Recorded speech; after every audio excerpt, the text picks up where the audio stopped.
Selamat pagi Pak Yerik dan teman-teman. Hari ini kami dari kelompok 2 akan mempresentasikan materi terkait dengan supply chain management dari Souvenir Shop. Kelompok kami terdiri dari saya sendiri Juan, ada Michael Aurelius dan juga Sabrina Verina. Next. Yang pertama, kita akan membahas materi terkait dengan pengertian atau penjelasan mengenai supply chain management itu sendiri. Menurut Krajewski, Risman, dan Malhotra pada tahun 2007, supply chain management adalah suatu pengembangan sebuah strategi untuk mengorganisir, mengontrol, dan juga memotivasi sumber daya yang terlibat dalam aliran jasa dan material di dalam rantai pasok. Pengelolaan rantai pasok ini kemudian harus dijalankan secara tepat guna dan juga untuk menargetkan sasaran sehingga membutuhkan strategi yang tepat. Proses pembuatan desain rantai pasok yang strategi ini kemudian disebut sebagai supply chain strategi. Supply chain strategi ini didefinisikan oleh Krajewski, Risman, dan Malhotra pada tahun 2007 sebagai upaya untuk pembuatan desain rantai pasok perusahaan untuk memenuhi prioritas kompetitif dan juga strategi dari operasi perusahaan. Next. Berikutnya itu tujuan utama dari supply chain management. Yang pertama adalah untuk mengkoordinasi penawaran atau supply dan permintaan demand secara efisien dan juga efektif dalam menghadapi masalah-masalah yang ada. Lalu juga ada beberapa masalah yang mungkin muncul dalam rantai pasokan. Biasanya berhubungan dengan hal-hal berikut. Yang pertama itu ada manajemen pengadaan barang, pemasok, dan juga resikonya. Lalu yang kedua, pengelolaan hubungan dengan pelanggan. Dan yang terakhir itu penentuan tingkat outsourcing. Sedangkan tujuan strategis dari supply chain management yaitu untuk menjadi pihak yang mendominasi pasarnya atau paling tidak tetap dapat menjalankan bisnisnya.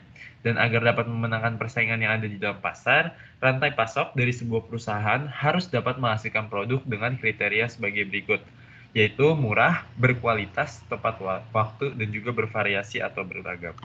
Selanjutnya akan dilanjutkan oleh Sabrina. Selanjutnya ada proses dari supply chain management.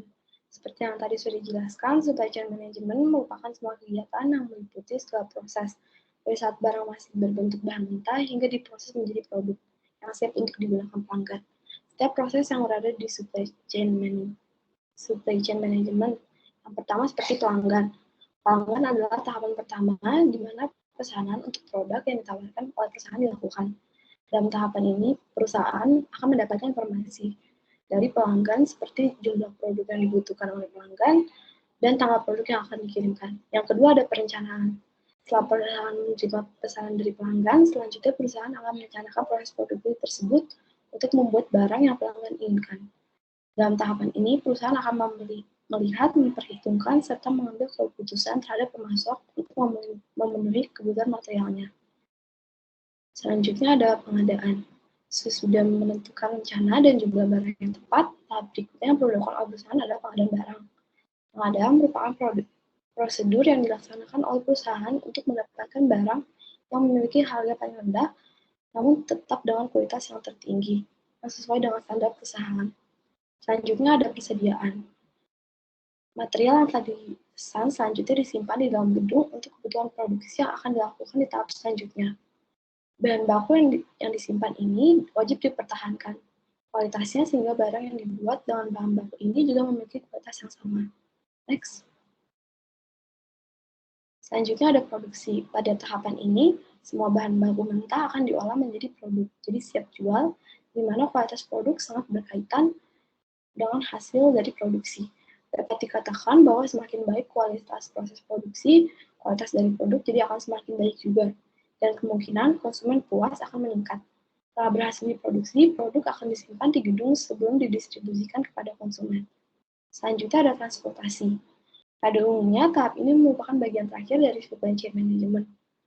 Produk jadi yang sebelum disimpan di dalam gudang akan didistribusikan kepada customer sesuai tanggal pengiriman yang disebutkan awalnya. Yang terakhir ada pengembalian produk.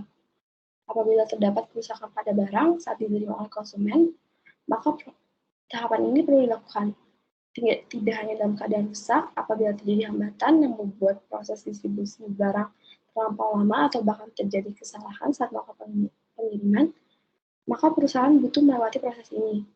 Agar kejadian ini dapat dihindari, perusahaan sebaiknya mempunyai inventory di dalam gudang agar dapat langsung dikirim kepada konsumen serta membuat proses pengembalian dana lebih cepat. Lanjut, next. Selanjutnya akan dijelaskan oleh Michael. Baik, selanjutnya adalah manfaatnya. Nah, apa saja sih manfaat dari supply chain management? Yang paling pertama adalah kepuasan pelanggan. Nah, kepuasan pelanggan sendiri merupakan target dari kegiatan produksi setiap barang atau jasa yang dihasilkan perusahaan. Konsumen yang dimaksud dalam konteks ini adalah konsumen setia dalam jangka waktu yang panjang. Untuk menjadikan konsumen agar tetap setia, maka terlebih dahulu konsumen harus puas dengan pelayanan yang diberikan oleh perusahaan. Yang kedua adalah meningkatkan pendapatan. Nah, artinya adalah semakin banyak konsumen yang setia dan menjadi mitra perusahaan, maka akan meningkatkan pendapatan perusahaan, sehingga produk yang dihasilkan perusahaan tidak akan percuma karena diminati konsumen. Yang ketiga adalah menurunkan biaya. Nah, menurunkan biaya berarti pengintegrasian barang atau jasa dari perusahaan kepada konsumen akhir berarti pula mengurangi biaya-biaya pada jalur kontribusi. Kemudian yang keempat adalah pemanfaatan aset semakin tinggi. Nah, aset utama faktor sumber daya manusia akan semakin terlatih dan terampil baik dari segi pengetahuan dan keterampilan. Dan juga tenaga manusia akan lebih mampu memberdayakan penggunaan teknologi tinggi sebagaimana yang dituntut dalam pelaksanaan supply chain management ini. Kemudian yang kelima adalah peningkatan laba. Nah, semakin meningkatnya jumlah konsumen yang setia dan menjadi pengguna produk, barang atau jasa, pada gilirannya akan meningkatkan keuntungan perusahaan. Dan yang terakhir adalah perusahaan semakin besar. Nah, perusahaan semakin maju dan berkembang dengan mendapatkan keuntungan dari proses distribusi produknya, yang lambat laun akan menjadi lebih besar lagi. Perusahaan pun akan tumbuh lebih kuat karena produknya diminati oleh masyarakat. Kemudian ada juga manfaat langsung dari supply chain management bagi perusahaan. Yang pertama adalah supply chain management dapat mengkonversi bahan baku menjadi produk jadi dan mengantarkan kepada konsumen akhir. Ini menekankan pada fungsi dan operasi dalam sebuah perusahaan. Fungsi ini dilakukan pengguna dari seluruh sumber daya yang dimiliki dalam sebuah proses transformasi yang terkendali, guna memberikan nilai bagi pada barang atau jasa yang dihasilkan semua sesuai dengan kebijaksanaan perusahaan dan mendistribusikannya kepada konsumen dengan baik. Yang kedua, supply management menjadi mediasi pasar, artinya memastikan apa yang dipasok oleh rantai supply mencerminkan aspirasi konsumen. Kemudian yang berikutnya adalah strategi dalam supply chain management. Nah, ada dua strategi yang bisa dilakukan untuk membangun SDM yang baik. Yang pertama adalah membangun hubungan dengan pasok. Hal ini sangat penting di mana membangun kemitraan yang baik dengan pemasok akan mewujudkan kesuksesan rantai pasokan. Nah, kemudian perusahaan yang baik akan membatasi jumlah pemasok di mana hanya pemasok yang memiliki keunggulan yang bisa diajak kerjasama.